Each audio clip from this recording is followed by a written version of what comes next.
பின்னாடி யாருக்கும் தெரியாது. கிறிஸ்துவுக்கு அருமையானவர்களே, அருமையான இந்த வேலைக்காக நான் நன்றி சொல்கிறேன். ஆதி காலத்திலிருந்து பாத்தீங்கன்னா நம்ம இப்ப இருக்கிற மாதிரி சபைகள்லாம் கிடையாது. வீடுகளில் தான் சபைகளா இருந்தது. இந்த இடத்துல எப்பவுமே நான் ரொம்ப அப்ரிஷியேட் பண்ற ஒரு விஷயம் என்னன்னா, மாதவகுமார் சர்வீஸ் வந்து I could always feel the presence of God. There's something very unique. இரண்டாவது காரியம், நான் அருமையான ஒரு நல்ல ஊழியக்காரனை உருவாக்கி தந்த தாய்க்கு நான் நன்றி சொல்கிறேன். ஆசீர்வதிப்பார். இந்த பரலோக ராஜ்யத்தில் வெளியேற பெற்ற ஒரு பாத்திரம். என்னுடைய நீங்க ஒரு போஸ்டர் போட்டு மாதவகுமார் அடிச்சார். யாரு டிசைன் பண்ணான்னு தெரியல. அவர் என்னை சிரிக்கிற முகமா 35 வயசுல எடுத்த ஒரு போட்டோ போட்டு அது கீழே வந்து பாத்தீங்கன்னா லஞ்ச் வில் பி ப்ரொவைடட். ஒழுங்கா சாப்பாடு நாங்க கரெக்டா கொடுப்போம், நீங்க வந்துருக்கேன் அப்படின்னு சொல்லி அழகான ஒரு போஸ்டர். உண்மையிலே நான் அதை அப்ரிஷியேட் பண்றேன். ஏன்னா நான் அதை பார்க்க யோசிப்பேன். திருச்ச முகமா ஒரு ஆள் படத்தை போட்டு இவர் எப்படி பேசுவாரு எங்களுக்கு கேரண்டி கிடையாது. ஆனா சாப்பாடு இடம் போட்டுருக்கு. எனக்கு கீழே அப்படியே செஸ்ட் கீழே நானே ஒரு கழுத்துல அட்டை மாட்டி இருக்கிற மாதிரி அப்படி அழகான ஒரு போஸ்டர் டிசைன் பண்ணுவது ரொம்ப ஆச்சரியம், சந்தோஷமா இருந்தது. அடுத்தபடியாக அருமையான ராஜசேகர் அவர்கள் வேதத்தை முறையாடி கற்றவர்கள். அவர்கள் முன்பு நான் நிற்பதற்கு கூட காரணம் கிடையாது. நான் பைபிள வந்து அவர் மாதிரி முறையான கற்றவை கிடையாது. I don't know the Bible fully. Bible எனக்கு ரொம்ப எல்லாம் தெரியாது. எனக்கு தெரிந்த அளவுக்கு ஆவியானவர் வெளிப்படுத்தினதை நான் சொல்லுகிறேன். நான் ஒரு சமயம் ஒரு இடத்துல பிரசங்கம் பண்ண போயிருந்தேன், கோயம்புத்தூர் நினைக்கிறேன். அப்ப நான் வந்து வேதத்தை ஆண்டவர் 1600 வருஷங்கள் எழுதி நான் கையில கொடுத்திருக்கேன், நீ வாசிக்க. நான் ஒரு உடனே அந்த ஐயர்வாள் வந்து 1600 1585 15 வருஷம் டிஃபரன்ஸ். அதனால நான் முதல்ல ஐயா வாராருன்னு போஸ்டர் பார்த்து எனக்கு கொஞ்சம் கிளி கிளின்னு எழுதிச்சு. ஏன்னா வேதத்தை கற்றவர் ஒருத்தர் வாராரு. ஆனா அண்ணனை பார்த்த பின்னாடிதான் ஆவிலே நான் அமைதிக்கு வந்தேன். அவர் சொல்ல ஒரு வார்த்தை நீங்க கவனிச்சீங்களா? நான் கவனிச்சேன். முதல்ல செய்தி கேட்கலான்னு நினைச்சேன். எனக்கு it's very unusual of a Bible teacher.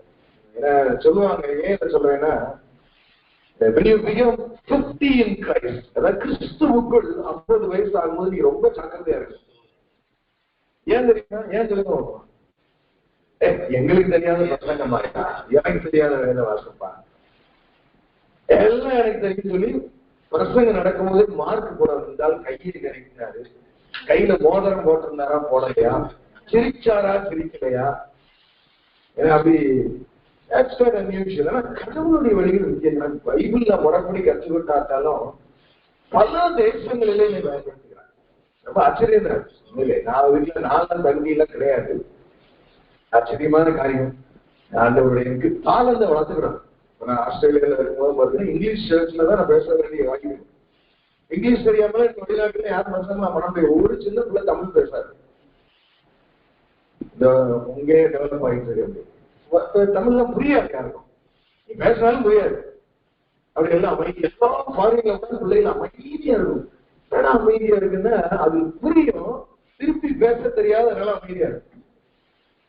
சரியா? ஆகவே ஆமா, அதனால நான் எப்படி பிரசங்கம் பண்றேனோ சாப்பாடு நல்லா இருக்கும். கேரண்டி. கண்களை மூடி நாம் சொல்லிப்போம். எங்களை நேசிக்கிற நல்ல தகவலை இந்த நல்ல வீடுக்காக நன்றி செலுத்துகிறோம். வருகை மிக மிக சமீபமான ஒன்றாக நான் அற்ப பாவியான மனுஷன் நீர் எங்களை என்னை பயன்படுத்தும். எதற்காக என்னை கொண்டு வந்தீரோ? இது மனுஷனுடைய திட்டம் அல்ல, தேவாதி தேவனுடைய திட்டமாகல. சுருக்கமாக எங்களோடு நீர் பேசும். மீட்பெரும் ரட்சகருமாகிய இயேசு கிறிஸ்துவின் மூலம் ஜெபம் கேளும் நல்ல பிதாவே. Before I go into the detail, எல்லாமே இந்த வீட்டுல இருக்கு, ஒன்னே ஒண்ணு இல்லை, ஒரு சின்ன குறிப்பிட்டு தான் நல்லா இருக்கு. ஏன்னா மறைச்சி வைக்கிற மாதிரி குறிப்பிட்டுல இருக்கு.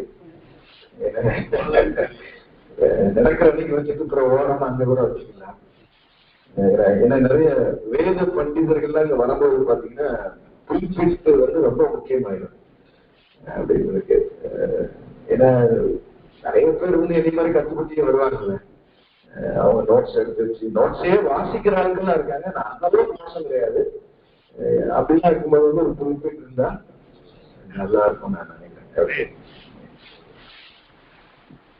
எனக்கு அருமையான தேவச்சனமே இல்லையா ஐயா அவர்கள் இயேசு கிறிஸ்து வர்றாருன்னு எத்தனை பேர் நம்ம விசுவாசிக்கிறோம்? எல்லாருமே விசுவாசிக்கிறோம், அதுல எந்த குறையும் இருக்காது. ஆனா அதுக்கு நம்ம ஆயத்தமா ஆகணுமா, அதுதான் ப்ராப்ளமே. சோ ஆண்டவரை நானோட யோசனை செய்தியை மாத்தலாம்னு நினைச்சேன்.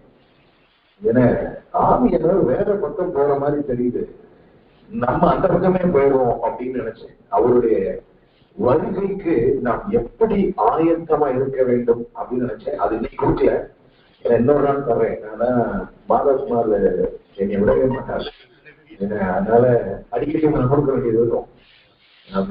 ஆனா இன்னைக்கு வந்து எதை தேடி வர சொல்றா,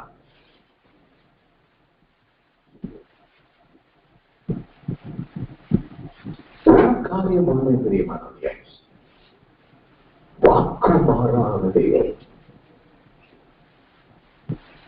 ஒரு லூசிபர் அவருடைய சன்னிதானத்துல வாயை கூட திறக்கல, எப்படி வாயை கூட திறக்கல. அந்த சிங்காசனத்தில் நம்ம உட்கார்ந்து இருந்தா எப்படிடா நினைச்சான். இன்னைக்கு வரைக்கும் அவனுடைய கம்ப்ளைண்ட் தான் கடவுள் மேல. படுகாலி வேலை நீங்க எவ்வளவு பாவம் செய்ய அவனுக்கு ரட்சிப்பு கொடுக்குறீங்க இல்லையா? நான் நினைச்சேன். அவனை மட்டும் இல்ல, அவங்க கூட்டத்தையே தூக்கி எறிந்த தேவன் எப்படிப்பட்டவராக இருப்பான்னு பாருங்க. நான் செய்திக்குள்ள போறதுபடி ரெண்டு விஷயத்த சொல்லிட்டு போறேன்னு நான் நினைக்கிறேன்.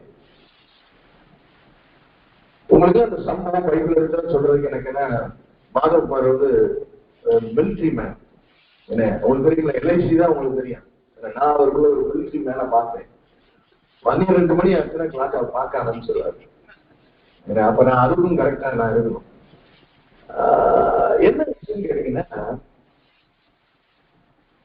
மாட்டு வண்டியில ஏற்றி இறக்க கொண்டு வராங்க, தெய்வனுடைய சக்தியை கொண்டு வராங்க, உடம்பு ஊசியா பக்கத்துல நிக்கிறான், மாடு சண்டுது, பிடிக்க போறான், கர்த்தர் அவனை கொன்றார். பைபிள் விமர்சனம் ரொம்ப பயங்கரமா இருக்கும், உங்களுக்கு பயங்கரமா இருக்கு. எனக்குலாம் பிரசங்கம் பண்ண பிரசங்கத்துல ஒவ்வொரு நாளும் வெயிட் குறைஞ்சே நாங்க ஒரு அந்த பயத்துல குறையிறோம்னு தெரியல. எனக்கு வியாதிலாம் எதுவும் கிடையாது. என்ன நடந்திருக்கும் முடியுமா? இந்த தெய்வம் யாருன்னு சொல்லிட்டு தான் நான் பிரசங்கம் பண்ணலன்னா என் பிரசங்கம் பேசுறேன். மாடு சந்திச்சு அதெல்லாம் ரைட்டு தான். ஏன்னா இதுக்கு சில இவங்க ஏன் மாட்டுல ஏத்துனாங்கன்னு நான் நினைக்கிறேன். ஏன்னா வேதத்துல வந்து தெளிவா போடல. கிறிஸ்தியர்கள் வந்து காதல் கோயிலுக்கு கொண்டு போய் ஒரு வேளை மாட்டு வண்டியில கொண்டு போனாங்களோ என்னமோ தெரியல, அது பைபிள்ல போடல. இவங்க ஏற்றிட்டாங்க. ஏன்னா அவன் வீட்டுல இருக்கு 3 மாசமா. அவன் தான் ஒரு எங்க வீட்டுல இருக்க அந்த என்ன சொல்ல அந்த நாட்டாம பண்ற மாதிரி இருந்திருப்பான்னு நான் நினைக்கிறேன். இட் இஸ் நாட் ஒன்லி அவனுடைய தொட்டதுக்கு மேல அவனுடைய கேரக்டர்ஸ் எல்லாம் உள்ள இருந்திருக்கும். நான் சொல்ல வர்றது அந்த டீட்டெயில் பைபிள் ஸ்டடிக்குள்ள நான் போல.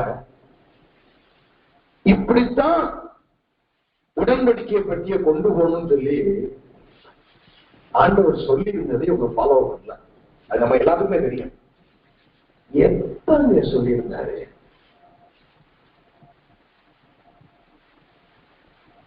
அதுதான் என்னை எதிர வைக்கிறது தெரியுமா? 400 வருஷத்துக்கு முன்னாடி சொல்லியிருக்கேன். இவங்களுக்கு யாருக்கும் பெரும்பாலும் வந்து பைபிள் படிக்க தெரியாது, எழுத வாசிக்கவே தெரியாம இருந்திருக்கலாம். 12 சீசனுக்கு ஒண்ணும் தெரியல. ஆனா இஸ்ரவேல் தேசத்துல அதிக கல்வி கற்றவர்கள் இருந்தார்கள். பைபிள் இந்த மாதிரி தூக்கி வச்சுட்டு கக்கத்துல வச்சுக்கிட்டே திரியிற மாதிரி பைபிள் இல்ல. 400 வருஷத்துக்கு முன்னாடி சொல்லு. இந்த பேருக்கு இப்ப படிப்பறிவும் இல்ல, படிப்பும் இல்ல, தெரியாது, பாவம். இந்த தெய்வத்தை நீங்க வணங்கல. சரி, 400 வருஷத்துக்கு முன்னாடி எவ்வளவுமே கத்துக்கிடல, நீ சரியா கத்துக்கலன்னா நீ that is your fault, but I am an unchanging God. மாறாத கர்த்தர் அவர் தாங்க வரப்போறாரு. நீங்க நினைக்கிற மாதிரி அப்படி இப்படி டான்ஸ் ஆடி இதெல்லாம் ஏமாத்தி அங்க போக முடியாது உள்ள. ரெண்டாவது ஒரு இடம் நான் வாசித்தேன் பைபிள்ல. நான் ரொம்ப நேரம் பேசுற ஆளு, பிரசங்கம் பண்றது, அதனால பெரும்பாலான பிரசங்கத்தை பாதியில தான் முடிக்கிற மாதிரி இருக்கும். ரெண்டாவது ஒரு காரியம், நம்முடைய கர்த்தரை குறித்து நான் சொல்ல வரீங்க. அவர் யார்? நீங்க என்னமோ தெய்வம் அப்படிங்கிற விசுவாச தூக்கி எரிச்சவர். அவர் is a very very sensitive God. ஏன்னா before the court of law ignorance is not accepted. எனக்கு இந்த சட்டம் தெரியாது சொல்லவே முடியாது. இன்னொரு சம்பவம் பாத்தீங்கன்னா, ரெஃபரன்ஸ்ல எல்லாம் போல, தாவீது காலத்துல ஒரு பஞ்சம் உண்டாச்சு. எத்தனை வருஷம்? 3 வருஷம் பஞ்சம் உண்டாச்சு. கவனமா கேளுங்க பெரியமானவர்களே, 3 வருஷம் பஞ்சம் உண்டாயிடுச்சு.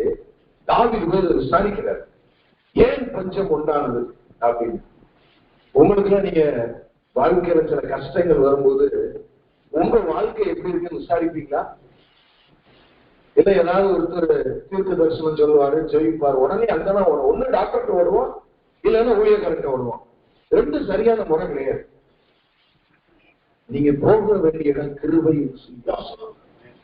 அவர்கிட்ட போய் அரை வீட்டுக்கு கூட்டிய வீட்டுல போய் நடக்க நான் என்ன செய்யணும்னு அங்க கேட்கணும். அதை விட்டுறோம், சரி போகட்டும். தாவீது கரெக்டா போய் விசாரிக்கிறான். ஆண்டவர் சொல்றாரு, சவுல் கிபியோனியர்களை கொன்னதினால் உண்டானதுங்கிறார். சவுல் செத்து போயிட்டான், 40 வருஷம் அரசாண்டு. அவன் ஆட்சியில ஒரு ஓரத்துல கிபியோனியர்களை கொண்டுட்டான். இந்த கிபியோனியர் கதை என்ன தெரியுமா உங்களுக்கு? யோசுவாவின் காலத்துல ஒரு கூட்டம் ஏமாத்தி அவனோட ஒரு அக்ரிமெண்ட் போட்டோம். பழைய ஆட்கள் மாதிரி எல்லாம் உங்களுக்கு தெரிஞ்சிருக்கும், நல்ல பைபிள் படிச்சிருக்கீங்க. ஆனா ஆக்சுவலா போட்டுக்க கூடாது. யோசுவா பண்ண தப்பு. யோசுவா என்ன பண்ணிருக்கணும், அவனும் சொல்லி முடிச்சிருக்கணும். அதான் காட்ஸ் பிளான். இவரு அப்ப இந்த நாட்டாம பத்தி நம்மளை தேடி வந்துட்டான், வேற பார்த்து போடாது அப்படிங்கிற மைண்ட் செட் வந்து பாத்தீங்கன்னா டேஞ்சரஸா இருக்கும். அது அக்ரிமெண்ட் போட்டான்.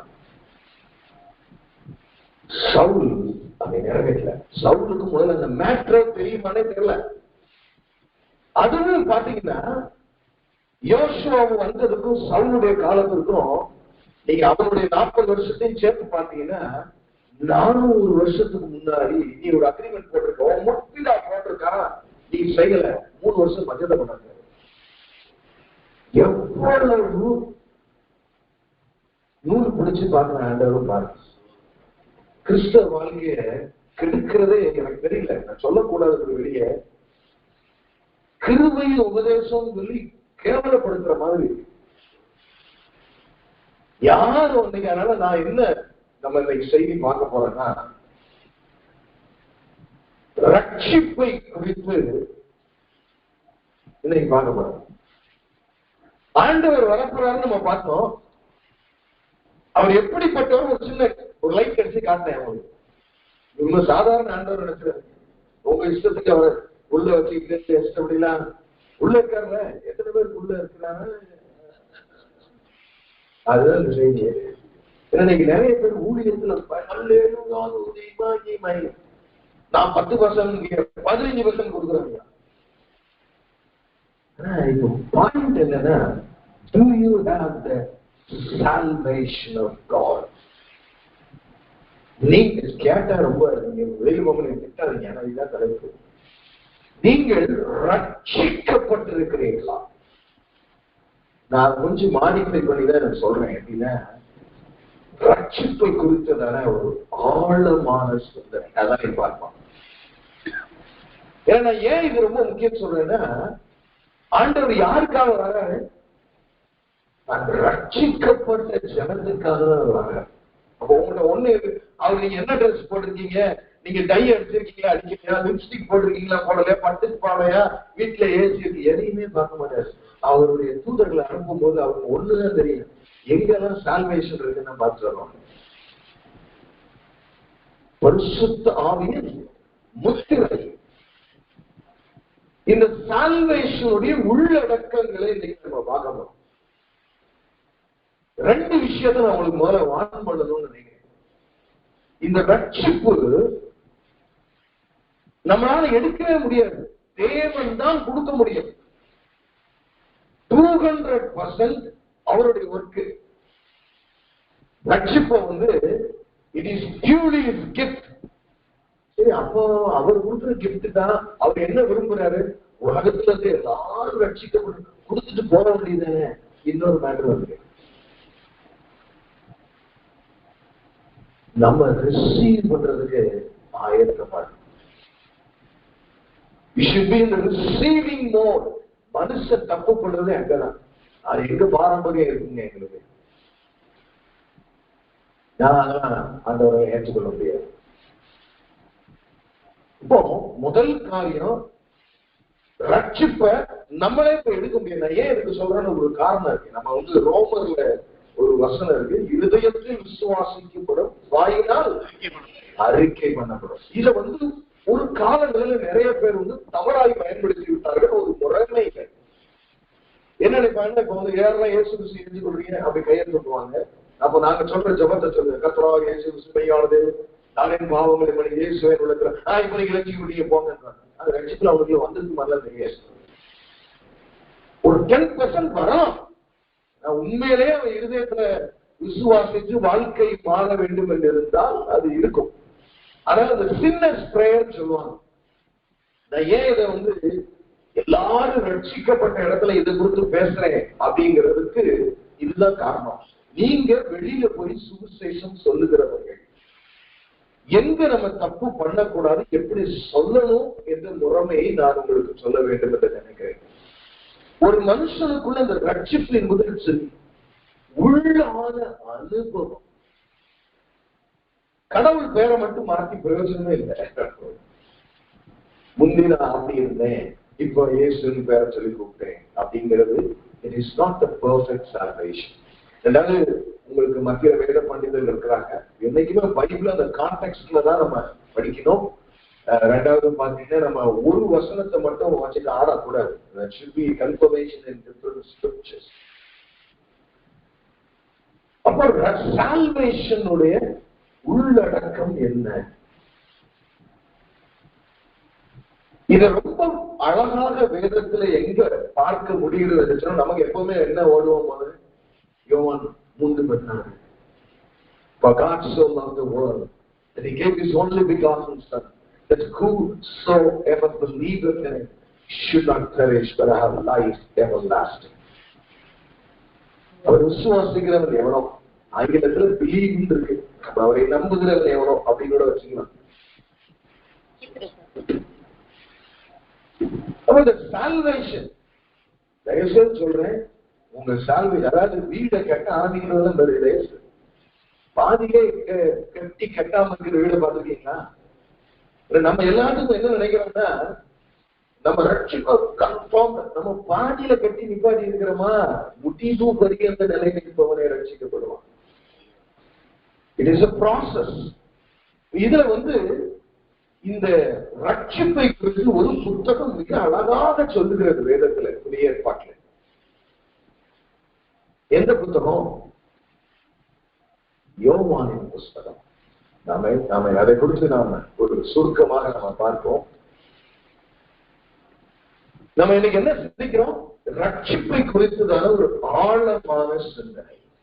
அதனால நான் என்னன்னா, நீங்க நிறைய பேர் வேதம் என்னையோட அதிகமா கஷ்டமா இருக்கலாம். ஆனா ஒரு திறந்த மனதோடு நீங்கள் அமர்ந்து இருக்கும்படி மிக தாழ்மையோடு நான் உங்களை கேட்டுக்கொள்கிறேன். 1 யோவானின் புஸ்தகம் சால்வேஷன் ரொம்ப கிளியரா நமக்கு சொல்லும். என்னுடைய 3 பரிமாணங்களை நான் உங்களுக்கு கற்றுக் கொடுக்க நான் இன்றைக்கு விரும்புகிறேன். 1 யோவான் 5ஆம் அதிகாரம் 13ஆம் வசனத்திலே நாம் முதல் காரியத்தை நாம் பார்க்கலாம். 1 யோவான் 5ஆம் அதிகாரம் 13ஆம் வசனம்.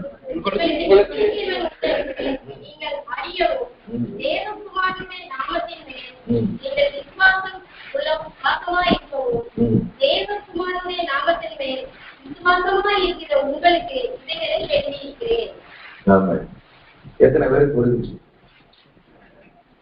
கொஞ்சம் கஷ்டம் தான். பைபிள படிக்கிறதுக்கு இந்த கடவுளுடைய வார்த்தையில லேயர் ஆஃப் ட்ரூத் இருக்கும். அப்படி பிச்சு பிச்சு எடுக்கணும். ஒவ்வொன்னா பலாப்பழம் உரிச்ச மாதிரி உரிச்சாதான் பைபிள் படிக்க முடியும், தெரிஞ்சுக்க முடியும். ரொம்ப டேஸ்டா இருக்கும் பலாப்பழம். ஆனா நிறைய பேர் பலாப்பழம் வாங்குவோமா? நிறைய பேர் வாங்க மாட்டோம். ஆம்பளையே பெரும்பாலும் வாங்க மாட்டாங்க. இதையா போய் உரிச்சுக்கிட்டே வச்சுக்கிட்டு பிள்ளைகள் அப்பா அப்பா பலாப்பழம் கேட்கணும். இல்ல நான் அந்த பார்த்துட்டேன், உரிச்சி எவனா வச்சிருக்கேன்னு பாக்குறேன். உங்களுக்கு நித்திய ஜீவன் உண்டென்று நீங்கள் அறியவும் தேவனுடைய நாமத்தின் மேல் நீங்கள் விசுவாசமாய் இருக்கவும், தேவனுடைய குமாரன் நாமத்தின் மேல் விசுவாசமாய் இருக்கிற உங்களுக்கு இவைகளை எழுதுகிறேன். என்ன சொல்றாரு? ரட்சிப்பு எங்க இருக்கா? தேவனுடைய குமாரன் மேலே விசுவாசமாய் இருக்கிறது. ஃபர்ஸ்ட் பேசுறாங்க. There is a theological side to salvation. எப்படின்னா 10-11 இவர் மாத்திரமே ரட்சகர். இந்த விசுவாசம்ங்கிறது வந்து ஃபார் எக்ஸாம்பிள் நம்ம வச்சுக்கிட்டீங்கன்னு வைங்களேன், நீங்க வந்து ஒரு ஸ்கூல் டீச்சரா இருக்கிறீங்க. உங்களுக்கு வந்து உங்க பிரின்சிபால் சொல்றாங்க, நம்ம வந்து ஒரு இண்டிபெண்டன்ஸ் டே வருது, அந்த டேல வந்து உங்க கிளாஸ்ல வந்து ஒரு டான்ஸ் ப்ரோக்ராம் இல்லைன்னா ஒரு குவிஸ் ப்ரோக்ராம் நடத்தணும் நீங்க அப்படின்னு சொல்றாங்க. அப்படி குவிஸ் ப்ரோக்ராம் நடத்தணும், டான்ஸ் ப்ரோக்ராம் நடத்தணும் உடனே அந்த டீச்சர் வந்து இம்மீடியட்டா ஆமா இந்த வந்து ஜாஸ்மின் ஒரு பிள்ளை இருக்கா, அவளை வச்சு நான் நீட்ல பண்ணிடுவேன். அந்த பிரின்சிபல் கேட்கறாங்க அந்த டீச்சர், எப்படிமா உடனே சொல்ற ஜாஸ்மின்ங்கிற பிள்ளைங்கிற, அவ்வளவு விசுவாசம் உனக்கு அந்த பிள்ளை மேல இருக்கா? அந்த பிள்ளை மேல இருக்கு, நல்லாவே எனக்கு விசுவாசம் இருக்கு. அப்படின்னா என்ன அர்த்தம்? நான் விசுவாசம் என்னன்னு சொல்லிக் கொடுக்கறதா வரேன். What do you mean by that? Absolutely. எனக்கு அந்த பிள்ளையை ஏற்கனவே அவருடைய தாளந்துகள் கிருபைகள் எல்லாமே எனக்கு தெரியும். இன்னைக்கு நம்ம விசுவாசங்கிறது எப்படி கொண்டு விட்டா, ஏசாமியுடைய பேர் தெரிஞ்சா போதும் நம்ம மோட்சத்துக்கு போயிடலாம்னு ஒரு தப்பான எண்ணம் இருக்கு. நிச்சயமா இல்ல. ஏன்னா நம்ம ஆண்டவர் வரும்போது நிறைய காரியம் நாம பார்க்க பார்த்தீங்கன்னா வசனத்துல ஆழமா அவர் எப்படிப்பட்ட உங்களுக்கு சொல்லியிருக்கேன், நூறு பிடிச்சு பாப்பாரு. நான் தெளிவா சொல்றேன். ஏன்னா நாளைக்கு வந்து நீங்க இந்த இதை சொல்லிட்டு அவர்கிட்ட குற்றப்படுத்த அன்னைக்கு ஒருத்தன் வந்தான் சால்வேஷனை பத்தி சொன்னான், சரியாவே சொல்லிக் கொடுக்குறேன் நீங்க சொல்லக்கூடாது. ஏன்னா நான் தெளிவா அதனாலதான் உங்களுக்கு சொல்லுவேன். இப்ப என்ன அந்த பிள்ளை மேல எனக்கு விசுவாசம் இருக்குன்னு அந்த பிரின்சிபல்கிட்ட சொன்னான்னு என்ன அர்த்தம்? எனக்கு அந்த பிள்ளைய பத்தி அவங்க ரெண்டு பேருக்கும் சரியான உறவு இருக்கு. ஒருத்தர் அறிஞ்சிருக்கணும். இதுதான் அந்த விசுவாசத்தினுடைய ஆழம். There is a theological side to salvation. அப்போ நமக்கே பாத்தீங்கன்னா நம்ம பிள்ளைகளே கூப்பிட்ட நம்ம வீட்டிலே எனக்கு தெரியும் ஒரு நல்ல போதகர், வாலிபர் போதகரா இருக்கும்போது அவர் மகா கழிச்சு வருகிறார்.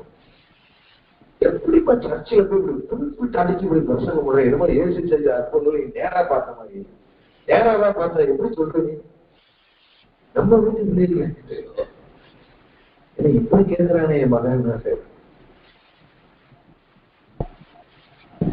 காலம் மாறிக்கொண்டிருக்கிறது புரியுமாங்க. அப்ப என்னன்னா ஒரு நல்ல தெய்வம் எனக்கு எவ்வளவு நேரமா செத்து போயிடுவான். உண்மை என்ன தெரியுமா?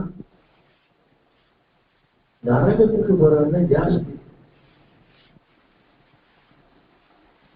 1% தேர்னா பெருசுங்க. ஏன்னா இது நான் சொல்லலாங்க, என்னைய உடனே ஐயா இவர் என்ன பிரசங்கம் பண்ற இவருக்கே நம்பிக்கை இல்லை அப்படின்னு சொல்லாதீங்க. நான் திருப்பூர் ஒரு இடத்துல பிரசங்கம் பண்ண போய் கேட்டாரு, பரலோக ராஜ்யத்திற்குள் போகிறது சிலர் ஆண்டவரே சொல்றாரு. ஆமா சிலர் தான். அப்ப பிசாசுல ஜெயிச்ச மாதிரி தெரியுது.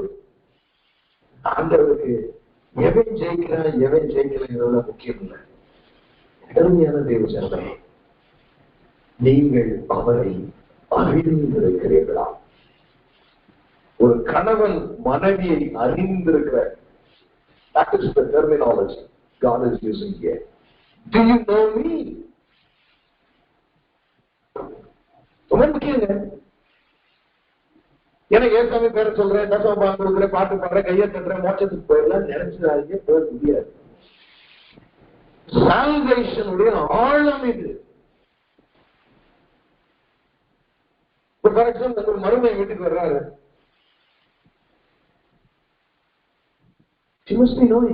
என் மருமகளுக்கு மீன் பிடிக்காதுன்னு அவங்க வைப்பாங்களா கேட்க. மாதவகுமாரோட ஒய்ஃப்.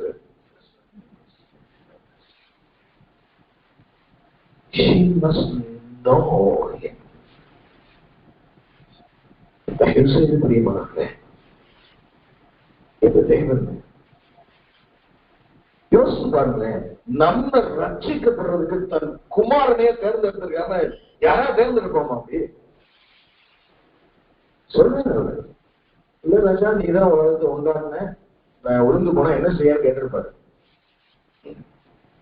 அது தெரியும் எங்க வர்றாருன்னு. எப்படிப்பட்ட தெய்வம் பாருங்க. He killed himself for us.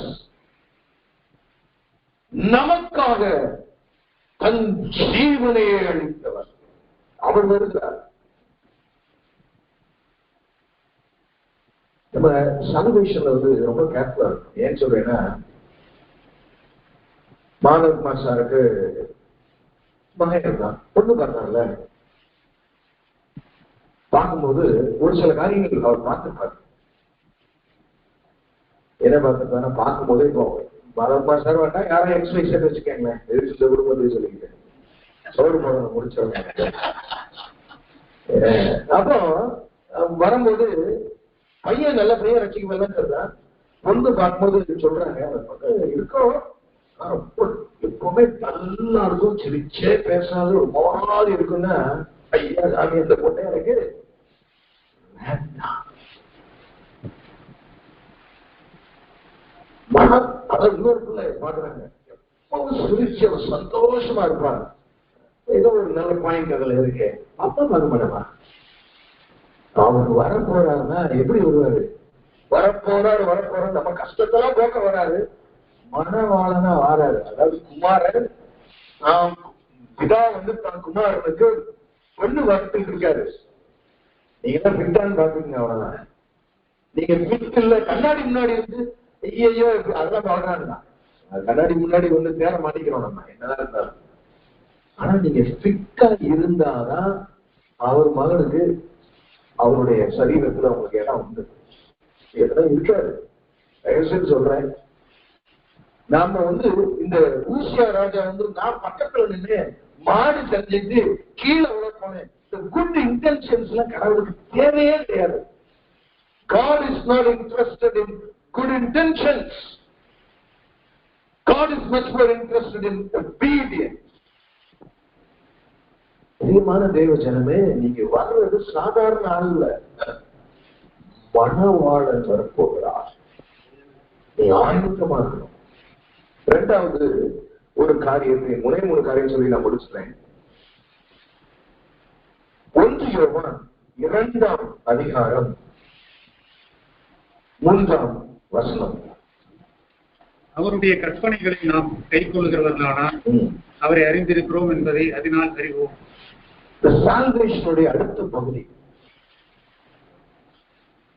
ஆரம்பமே அந்த கான்டெக்ஸ்ட் எப்படி ஆரம்பிக்குதுன்னா, 1 யோவான் 2ஆம் அதிகாரம், என் பிள்ளைகளே நீங்கள் பாவம் செய்யாதபடிக்கு இவைகளை உங்களுக்கு எழுதுகிறேன்.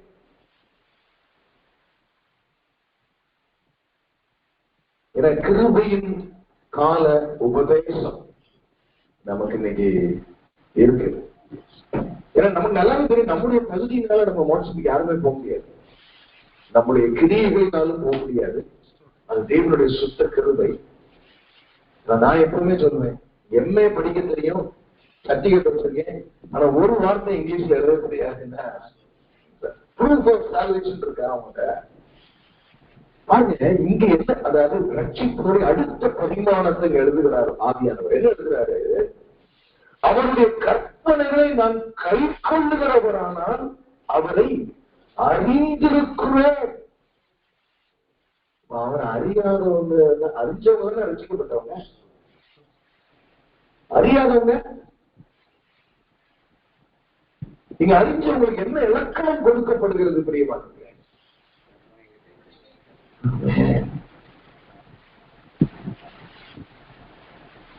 You should have the right intention and attitude towards obedience. Because sometimes you fail. I know that. ஏன்னா வேணும் இது ரொம்ப மனவாளனுக்கு மனவாட்டி இல்லை. நீங்க கல்யாணம் முடிக்கிறதுக்கு முன்னாடி என்கேஜ்மெண்ட் ஆயினா உங்க மனைவி போன்ல பேசிடுறாங்க. அப்ப போன் கிடையாது. இப்போ இருக்கிற பிள்ளைலாம் நிறைய பேசுறாங்க. உடஞ்சிடும். அதான் நீங்க வந்து இந்த ரெட் கலர் சட்டை வாங்கி அதான் எனக்கு கலர் பிடிக்கும். உங்களுக்கு என்ன பிடிக்கும் அதை அவரு போடணுமா? மீசை எப்படி வைக்கணும், தாடியை கொடுக்க அவனை போட்டு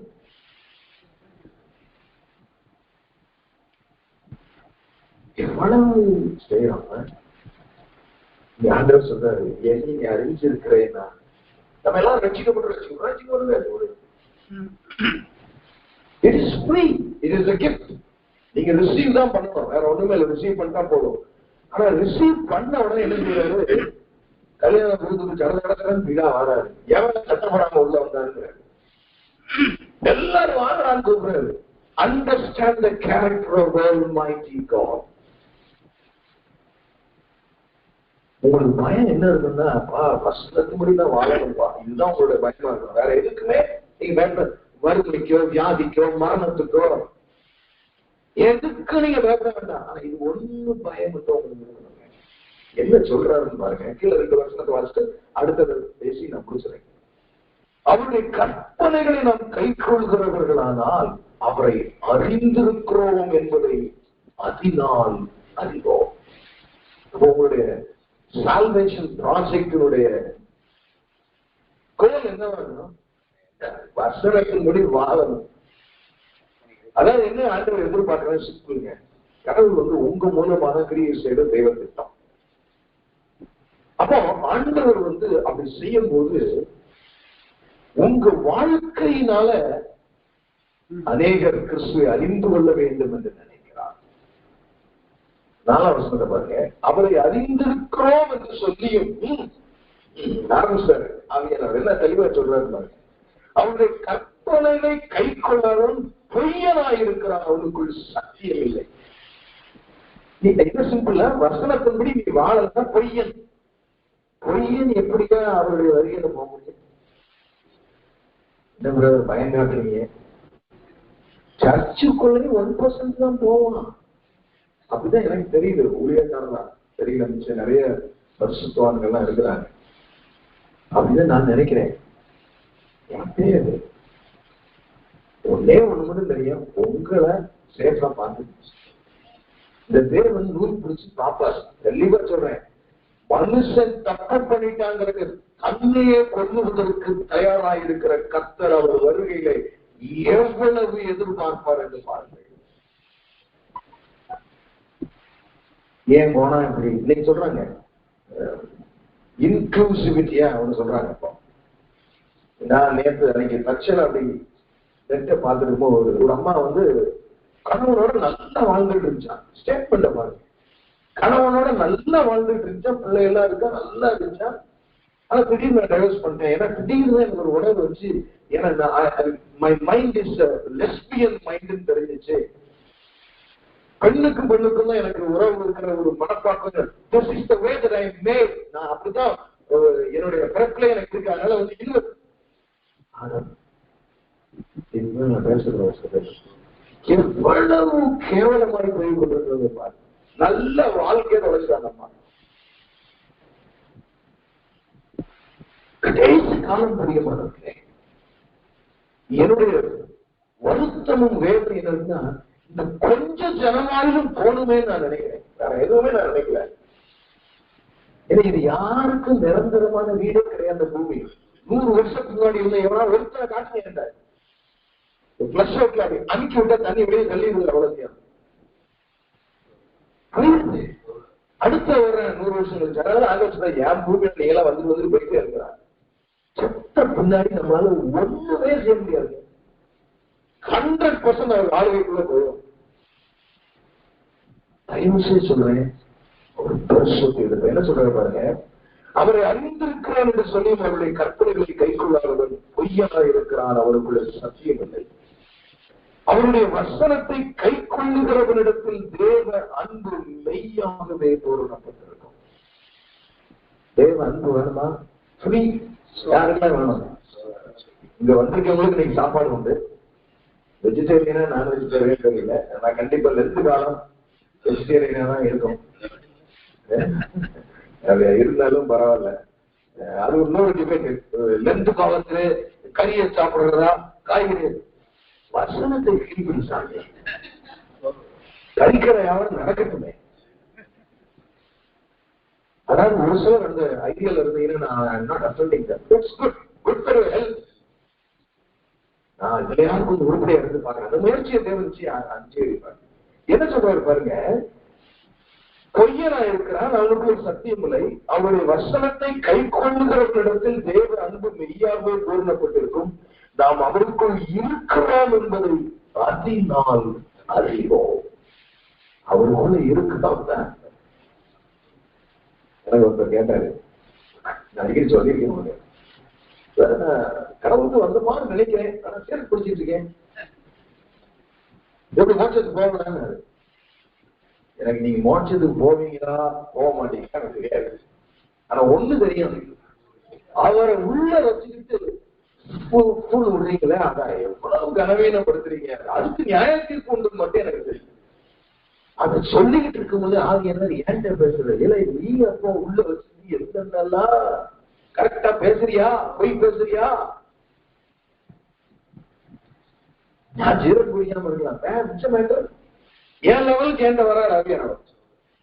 ஜாக்கிரதை பிரியமானவர்களே, அவருக்குள் நிலைத்திருக்கிறேன் என்று சொல்லுகிறவன் அவர் நடந்தபடியே தானும் நடக்க முயற்சியங்கள் இல்லை. இருக்கு. ரொம்ப பயமான புத்தகம் இது. போய் 1600 வருஷம் எழுதியிருக்கிறாரு. கடைசி நேரத்துல ஐயோ பாதை இங்கெல்லாம் போயிட்டோம் சொல்லாதீங்க. அதுக்கு நிறைய இருக்கு. பைபிள்ல நீங்க பாத்தீங்கன்னா, மத்தேயுல நீங்க வாசிங்கன்னா அதற்கான காரியங்கள் நிறைய இருக்கு.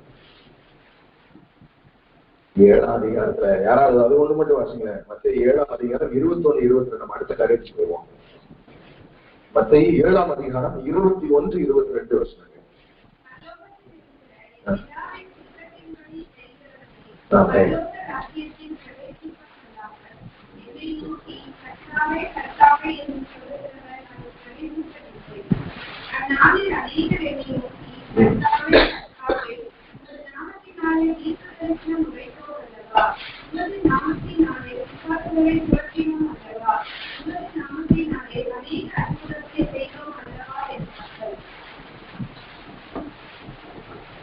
I have no words to say on that.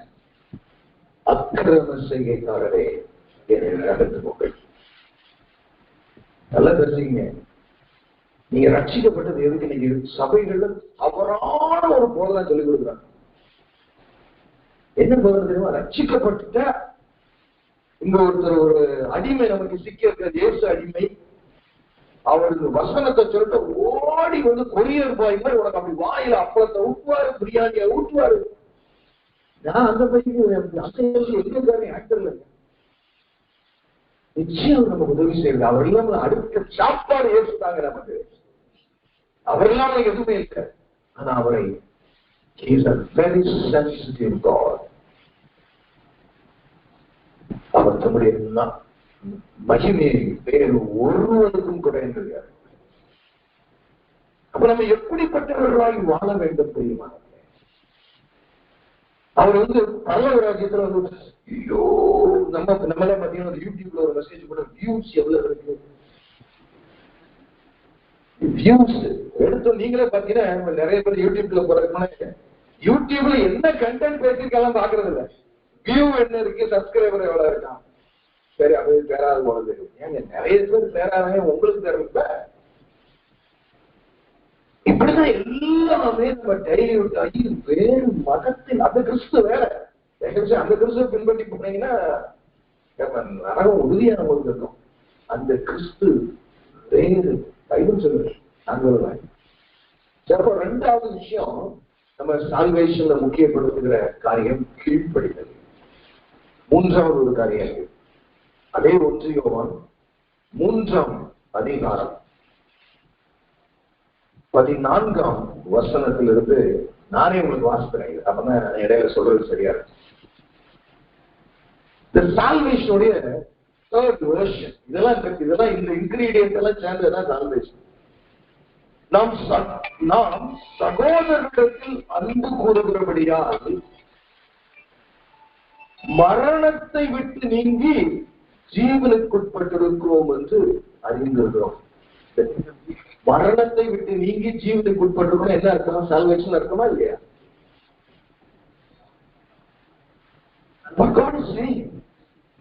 எப்பமா நாம் சகோதரிடத்தில் அன்பு கூறுகிறபடியால் how will love our neighbor that matters much to the Lord. முதல்ல பார்த்தோம் the theological side of salvation. Faith. அந்த faith-ஐயும் ஒரு பாயிண்ட் நான் உங்களுக்கு சொல்ல விட்டேன். நான் விசுவாசிக்கிறேன் அப்படி இல்லை, மரணமே நேர்ந்தாலும் விசுவாசிக்கணும். நல்லா தெரிஞ்சுக்கீங்க. எப்படி டாக்டர் உங்களுக்கு ஸ்டேஜ் 4 கேன்சர்ல இருக்கீங்க, பிரைஸ் லார்ட், சீக்கிரம் அந்த முறை அல்ல. ஆனா தோல்விகளை விசுவாசி பயந்ததை பாத்தீங்கன்னா நிறைய ஊழியதான் இன்னைக்கு வரைக்கும் சில டாக்டர், நான் கூட ஒரு டாக்டர் பார்த்தா கையை இப்படி வெளியே இப்படி விட்டுட்டு கூட கண்ணாடிக்கு வச்சுக்கிறான். உலகத்தான் பயங்கிறான். உங்களுக்கு மரண பயம் இருக்குன்னா நீங்க ரட்சிக்கப்பட்டிருக்கீங்களான்னு எனக்கு சந்தேகம். நீங்க என்ன அண்டர் சொல்றாரு? நாம் சகோதரிடத்தில் அன்பு கூறுகிறபடியினால் மரணத்தை விட்டு நீங்கி அதுல நான் நிக்கிறேன் நினைக்கிறேன். உங்க பாக்கெட்ல இருக்கிறதெல்லாம் உங்களுடைய நினைச்சீங்கன்னா நீங்க கிறிஸ்தவர்கள் அல்ல. உங்களுடைய காலங்கள்லாம் உங்கள் பிள்ளைகளுக்கே உடையது நினைச்சீங்கன்னா இல்ல. Try to understand salvation. சால்வேஷனுடைய அடுத்த அம்சம் என்னன்னா, நான் வாழ்றதே பிறருக்காக நீங்க நினைக்கணும். எத்தனை பேர் நினைச்சிருக்கீங்க நான் வாழ்றது என் பிள்ளைக்காக மாற்றணும், ஒரு பெரிய வீடு எடுத்து கட்டணும், ரொம்ப பெரிய வீடு கட்டணும், நிறைய மெயின்டெனன்ஸ் வரும், கட்டும்போது நல்லாதான் இருக்கும், மெயின்டெனன்ஸ் காலேஜ். நான் என்ன சொல்றேங்க, அதுக்காக பெரிய வீடுலாம் கட்டாமலாம் இறாதீங்க, நல்ல பெரிய வீடா கட்டுங்க. நான் இல்லைன்னு சொல்றேன். நான் என்ன சொல்றேன்னு கேட்டீங்கன்னா, பிறருக்காக வாழ்கிற ஒரு அம்சம் சால்வேஷன் இருக்கணும். பாருங்களேன், தன் சகோதரத்தில் அன்பு கூறுகிறபடினால் மரணத்தை விட்டு நீங்கி ஜீவனுக்கு பெற்றிருப்பான் என்று அறிந்திருக்கிறோம். சகோதரிடத்தில் அன்பு கூறாதவன் மரணத்திலே நிலை கொண்டிருக்கிறான். சகோதரன் பக்கத்துல இருக்கிறவனுக்கு நீங்க அன்பு கூறுவனா நீங்க எதுல நிலை கொண்டிருக்கிறீங்களா? இப்ப நீங்க பாருங்க, இந்த கான்டெக்ட்ல இந்த கண்ணாடி மூலமா பாருங்க, நீங்க ரட்சிக்கப்பட்டிருக்கீங்களா இல்லையா? ரொம்ப கேள்வி கொடுங்க. பிரசங்கிக்கிற எனக்கே கேள்வி தெரிய மாதிரி இருக்கு. The context is that God never dilutes his word. வார்த்தைய இங்க 20வது நூற்றாண்டுல வாழ்றீங்க. அப்ப நீங்களாம் செல்போன் பிரியர்கள், ரொம்ப நான் பிடிக்க முடியாது அப்படின்னு சொல்லவே மாட்டாரு. தன் சகோதரனை பகைக்கிறவன் எவனும் கொலை பாதகனாயிருக்கிறான். மனுஷ கொலை பாதகன் எவனோ அவனுக்குள் நித்திய ஜீவன் நிலைக்கிறார். அதான் என்ன, சகோதரனை பகைக்கிறவன் நித்திய ஜீவன் இருக்கான், சால்வேஷன் இருக்காருங்கிறாரு. நான் ஏன் இந்த சபையில இதை எனக்கு பேச சொன்னான்னு தெரியல. இங்க நீங்க கூடுறது நோக்கமே சில சபைகளிலே கிடைக்காத சத்தியங்களை மரபம் அறிவிக்கிறது ஆகினார். ஒண்ணும் தெரியல வார்த்தை இது. நான் ஏன் சொந்தத்தை சொல்றதுக்கு நான் வரவே இல்லை. நான் ரிட்டையர்ட் ஆகிட்டேன், பென்ஷன் வாங்குறேன், ஜாலியா இருக்கலாம். ஜாலியா இருக்க விட மாட்டார் ஆவியானவர். ஒருவனி உலக ஆஸ்தியை உடையவனாய் இருந்து தன் சகோதரனுக்கு குறைச்சல் என்று கண்டு தன் இருதயத்தை அவனுக்கு அடைத்துக் கொண்டால் அவனுக்குள் தேவ அன்பு நிலை கொள்ளுகிறது எப்படி? பாருங்க, என் பிள்ளைகளே, அவ்வளவு அழகா இவன் எழுதுறாரு. வசனத்தினாலும் நாவினாலும் அல்ல, கிரியைகளினாலும் உண்மையினாலும் அன்பு கூற கடவுள். சரி, சால்வேஷனுடைய 3 பகுதியை நம்ம கற்றுக்கிட்டோம். விசுவாசம் அது எப்படி இருக்கணும்? என்ன நடந்தாலும் என் குடும்பத்துல, என் வாழ்க்கையில, என் உடம்பே 2 வெட்டி போட்டு கிடந்தாலும் மெய்யான தேவன் இயேசுவே நீர் வாழ்க, நீர் வாழ்வது சிரிச்சுட்டே இருக்கும். நம்ம எல்லாம் இப்ப எப்படி ஆயிடுச்சுன்னா, கொஞ்சம் கஷ்டம் வந்தோம்னா முதல்ல ஆஃப் பண்றது பிரைஸ் பண்றது ஆஃப் பண்ணிடு, போடுங்கிறது ஆண்டவர் அருவாளை போடுது அப்படிங்கிற மாதிரி அது ஆஃப் பண்ணிடு. முதல்ல செய்யுங்க, அப்புறம் பார்ப்போம், அப்புறம் ஜாப் பண்றேன். இந்த மாதிரி பல்ஸ்ல அங்க தப்பே வேகாது. மோட்சத்துல உங்களை படைச்சது நோக்கமே துதிப்பான்னு நினைச்சு படைச்சாரு. அப்ப என்ன அர்த்தம்? என்ன நடந்தாலும் நான் விசுவாசிப்பேன். 2வது காரியம் என்ன? அவருடைய கீழ் என் அப்பா சொல்ற என்னன்னா என்ன, நீங்க அவருடைய வருகை குறித்து நான் இன்னொரு நாள் உங்களுக்கு பிரசங்கம் பண்றேன். எது இருக்குதா? ஆண்டவருடைய வருகைக்கு எப்படி காத்துக்குவோம்? உடனே கதவை திறக்கிறவர்களா, சொன்ன உடனே செய்வார் அவர். நம்ம ஆனா நம்ம எல்லாம் ப்ரோகாஸ்டினேஷன்ல டாக்டரேட் வாங்கினாங்க. சரி, இப்போ சால்வேஷன் வந்துருச்சு, நம்ம எல்லாத்துக்கும் இருக்கா இல்லையா? இருக்கு, தெளிவும் ஆயாச்சு. இந்த சால்வேஷன் வச்சு என்ன செய்யுங்க? ஹலோ, சால்வேஷன் வச்சு என்ன செய்யறோம்? நான் சந்தோஷமா, நானே என் சந்தோஷமா இருக்கேன், கேட்டாம சந்தோஷமா இருக்கு. ஆனா வெளியே போனா நம்மளால செஞ்சு முடியாத ஒரே பாடா இருக்கு. ஒரு சின்ன கற்பனை கதையை சொல்லிவிட்டு நான் சொல்லிக்க போறேன். இயேசு கிறிஸ்து பூமிக்கு வந்துட்டு மோட்சத்துக்கு போனாராம். போனோடனே எப்படி இருந்துடும்? உங்களுக்கே எங்க சாப்பாடுலாம் போட்டு ரெடி பண்ணி மாதா சார் வச்சிருக்காரு. போனோட தூதர்கள் எல்லாரும் அப்படியே சாமி இறைவன் மனிதனா போயிட்டு வர்றாருன்னு சொல்லி உற்சாகமா வரும்போது ஒரு பிரதான தூதன் விவரமான ஆளு நம்ம அப்படி தலையை சொல்லிட்டு கேட்டானா, நீங்க போனீங்க கரெக்டா, ஒரு படிப்பறிவு இல்லாத 12 பேரை தேர்ந்தெடுத்திருக்கீங்க. ரசிக்கப்பட்டது வேற 2, அதெல்லாம் இன்னொரு நாள் பார்ப்போம். கடைசியில் ரசிக்கப்பட்டு புத்தகம் வண்டிக்கு மாதிரி. சரி, இவங்க போய் சால்வேஷன் அவ்வளவு நேரப்பட்ட கிஃப்ட். எனக்கு இதை நம்பிதான் ஒரு பெரும் கூட்டமே மோட்சத்துக்கு வரணும். ஆமா, ஒரே ஒரு கேள்வி கேட்கிறேன், கோச்சிக்க மாட்டீங்களே அப்படின்னு கேட்டாங்க. சொல்ல அப்படின்னு. அப்போ உங்க தூதன் கேட்டனா, நீங்க கொடுத்துட்டு வந்துருக்கீங்க சின்ன கூட்டத்துல, அவன் ஒருவேளை சுவிசேஷத்தை அவர்கள் அறிவிக்காவிட்டால் what is your plan B? அடுத்த உங்களுடைய திட்டம் என்ன என்று தூதன் கேட்டான். ஒரு 5 நிமிஷம் அமைதியா இருந்தார். மனுஷன் நீங்க சால்வேஷனை கொடுத்து வந்திருக்கீங்க, இதை அவன் அறிவிக்கவில்லை என்றால் நீங்க என்ன பிளான் வச்சிருக்கீங்க அடுத்து அறிவிப்பதற்கு? யாருமே சுவிசேஷம் அறிவிக்காம இருப்பது வானத்துல தூதர்கள், அதுக்குதான் நம்ம போவாங்க.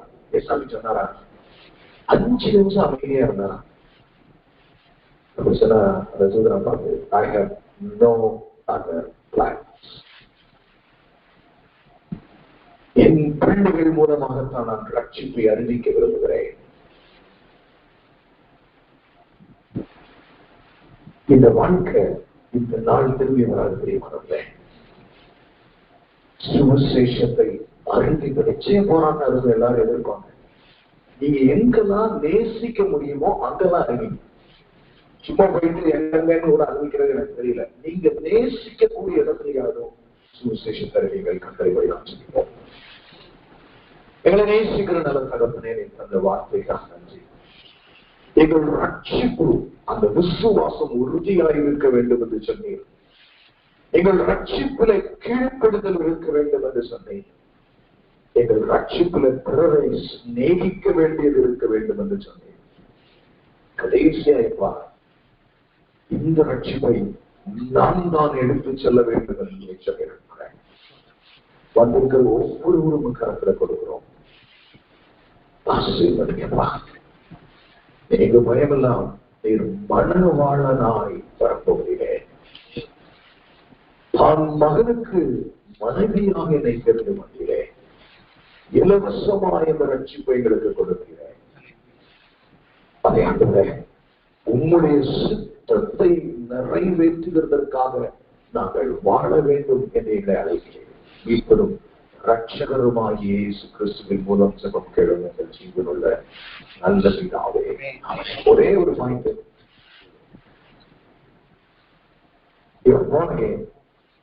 இந்த இடத்துக்கு வந்துட்டு அப்படி சாப்பிட்டுட்டு போக நான் விட மாட்டேன். நீ என்ன செய்யணும்னா, இன்னையில இருந்து என் சுத்தத்தை நான் ஒழித்து விடுகிறேன். என் பிள்ளைகள் வாழ்க்கையிலும் சரி, என் ஆசை, என் கற்பனை எல்லாம் ஒழிச்சுட்டு நீர் என்ன நினைக்கிறீரோ அதை